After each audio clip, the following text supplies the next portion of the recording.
함께 기도하시겠습니다. 모든 기도와 간구를 하되 항상 성령 안에서 기도하고 이를 위하여 깨어 구하기를 항상 힘쓰며 여러 성도를 위하여 구하라. 거룩하신 하나님, 주의 은총과 은혜 감사합니다. 연약한 저희들에게 주의 은혜 내리시고 함께 하심을 감사합니다. 이 시간에도 말씀을 붙잡고 승리하는 삶, 소망과 확신으로 하나님을 더 의지하는 믿음의 삶으로 세워주시기 원합니다. 함께 하시고 붙잡아 주옵소서.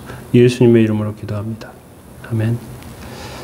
찬송가 301장 2절 찬송 드리겠습니다.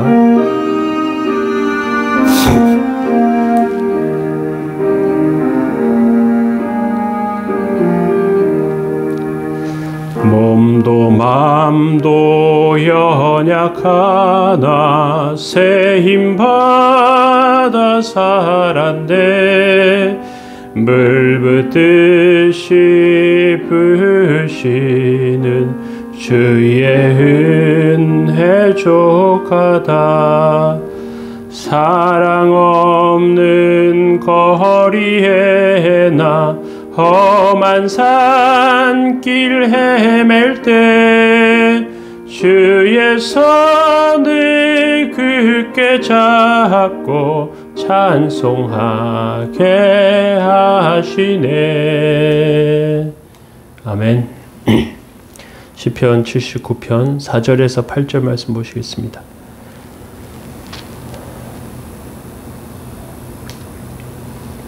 우리는 우리 이웃에게 비방거리가 되며 우리를 애워싼 자에게 조소와 조롱거리가 되었나이다. 여호와여, 어느 때까지니이까? 영원히 노하시리이까? 주의 질투가 불붙듯 하시리이까? 주를 알지 아니하는 민족들과 주의 이름을 부르지 아니하는 나라들에게 주의 노를 쏟으소서. 그들이 야곱을 삼키고 그의 거처를 황폐하게 함이니이다. 우리 조상들의 죄악을 기억하지 마시고 주의 긍휼로 우리를 속히 영접하소서. 우리가 매우 가련하게 되었나이다. 아멘. 어제 말씀에 하나님의 백성은 큰 복을, 능력을 가졌지만 그것은 위험성을 내포하고 있다고 말씀드렸습니다. 하나님 말씀 가운데 벗어나 잘못된 길로 가면 더 큰 하나님의 징계를 받습니다. 그러면 우리에게, 하나님의 백성에게 소망은 어떤 것일까 오늘 생각해 보기로 합니다. 시편 기자는 축복받은 백성이 이렇게 멸망되는 것이 이해되지 않았습니다. 존귀한 하나님의 백성이 멸시받게 되었습니다. 그러면 하나님의 백성에게 전혀 소망이 없는 것일까? 그렇지 않습니다. 오히려 하나님의 백성은 인생의 최저점으로 내려갔을 때 소망이 생깁니다. 인생의 길이 없을 때 위로 뚫린 하나님의 길, 하나님만 찾게 됩니다. 4절은 이렇게 말하고 있습니다. 우리는 우리 이웃에게 비방거리가 되며 우리 애워싼 자에게 조소와 조롱거리가 되었나이다. 예루살렘은 중동 지방의 보석 중의 보석입니다. 그때 유다 백성은 겸손과 진실함을 잃어버리게 되었어요. 보석과 같으니까 교만함이 하늘에 닿게 됩니다. 하나님에 대해서 진지하지 않게 되었습니다. 말씀에 대해서도 진실하지 않았습니다. 결과는 재앙이었습니다. 유다 백성은 완전히 땅에 떨어지게 됩니다. 그런데 그들을 거들떠보는 자들이 한 명도 없어요. 비참함은 이루 말할 수 없습니다. 더 놀라운 것은 이 고통 속에 유다 백성이 하나님의 말씀을 진지하게 생각하게 되었다는 것입니다.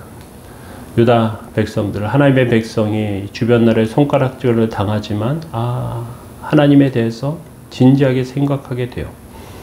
하나님이 포기하시지 않는다는 것을 발견합니다. 하나님은 질투심에 그들에게 이렇게 진노를 내리신 것이죠. 5절에 여호와여, 어느 때까지니까? 영원히 노하시리이까? 주의 질투가 불붙듯 하리이다. 질투하지 않는 것 사랑이 아닙니다. 오히려 질투하는 것이 사랑입니다. 사람은 굉장히 독점적인 것입니다. 상대방에게 진실하지 않기 때문에 화가 납니다. 그런데 상대방이 진실하면 다시 회복할 가능성이 있습니다. 하나님이 어떤 분이시냐? 우리가 하나님 앞에 진실하면 얼마든지 마음을 돌이키시는 자비로우신 분이라는 것입니다. 다른 사람들이 욕하고 손가락질할 때 하나님의 백성에 대한 하나님의 긍휼하심은 더 강력해집니다. 우리가 원수에게 손가락질 당할 때 하나님의 질투가 사랑으로 변합니다. 다른 사람에게 욕을 당할 때 하나님의 질투를 사랑으로 회복할 수 있는 기회입니다. 시편 기자는 이 기회를 놓치지 말라고 말하고 있습니다. 6절과 7절 보시기 바랍니다. 주를 알지 않은 민족들과 주의 이름을 부르지 하는 나라들에게 주의 진노를 쏟으소서. 그들이 야곱을 삼키고 그의 거처를 황폐하게 함이니이다. 유다 백성들 하나님의 도움을 받지 못하는 것도 억울한데 이방인에게 손가락질 당해요. 조롱당해요. 하나님의 백성 자존심이 있어요. 하나님의 백성 스스로 망할 때 잘 깨닫지 못합니다. 그런데 손가락질 속에서 위기감을 느껴요. 전쟁이 날 수도 있고 도움을 받을 수 있는 길도 전혀 없다는 것을 깨닫게 되면서 오히려 하나님의 백성들의 기회가 됩니다. 다시 하나님께 매달리면서 얼마든지 하나님의 징계가 하나님의 복으로 바뀌게 됩니다. 그런데 이스라엘 백성들은 또 이렇게 말해요. 8절에 조상들의 죄를 기억하지 마시고 주의 긍휼로 우리를 속히 영접하소서. 우리가 매우 가련하게 되었나이다. 이스라엘 백성들이 출애굽했으면서 하나님 말씀을 신뢰하지 않았어요. 가나안에 들어가는 복을 받았음에도 불구하고 하나님의 율법을 소중하게 생각하지 않고 바알과 아세라를 섬기며 하나님께서 주시는 복만 따먹으려고 했지 하나님 앞에 진실하지 않았습니다. 그런데 그러한 조상들의 죄를 깨닫습니다. 그 죄를 버리겠다고 하나님 앞에 고백합니다. 절대 그러한 죄악 가운데 따라가지 않겠다고 결심합니다. 우리가 기억할 것이 있습니다. 이스라엘 백성이 출애굽의 복을, 가나안 땅에 들어가는 복을 받았음에도 실패한 것처럼 우리 한국교회도 성공과 또 잘되는 것이 우상이 되는 그러한 어리석음 가운데 빠지는 그런 모습을 보여줍니다. 우리는 세상의 성공이라고 하는 우상에 빠지지 않고 신앙에, 진실한 신앙을 붙잡는 모습이 있어야 합니다. 하나님 앞에 진실한 모습, 그러면 하나님께서 갚으시는 은혜가 있는 것이죠. 소돔과 고모라를 위해서 아브라함이 기도할 때 창세기 18장 32절에 보면 아브라함이 또 가로되 주는 노하지 마옵소서. 내가 이번만 더 말씀하리이다. 거기서 10인을 찾으면 어찌하시기려 하나이까. 가라사대 내가 10인을 인하여도 멸하지 아니하리라. 의인 10명으로 소돔과 고모라를 멸망시키지 않으시겠다고 하나님 약속하시고 있습니다. 중요한 것은 수많은 사람들의 올바름이 아니라 지르는 환호성이 아니라 진실한 의인의 간구와 삶의 태도입니다. 오늘 저와 여러분들 가운데 이러한 은혜가 있기를 원하며 그러한 것들 가운데 하나님의 백성의 소망을 통하여 소망으로 나타나시길 원합니다. 주님께서는 진실하여 주님 앞에 부르짖는 영혼들을 사랑하십니다. 심지어는 요나 시대에 니느웨 백성들이 회개하며 부르짖던 것 때문에 그들을 용서하시지 않습니까? 하나님의 백성에게는 어떻게 더 하시겠습니까?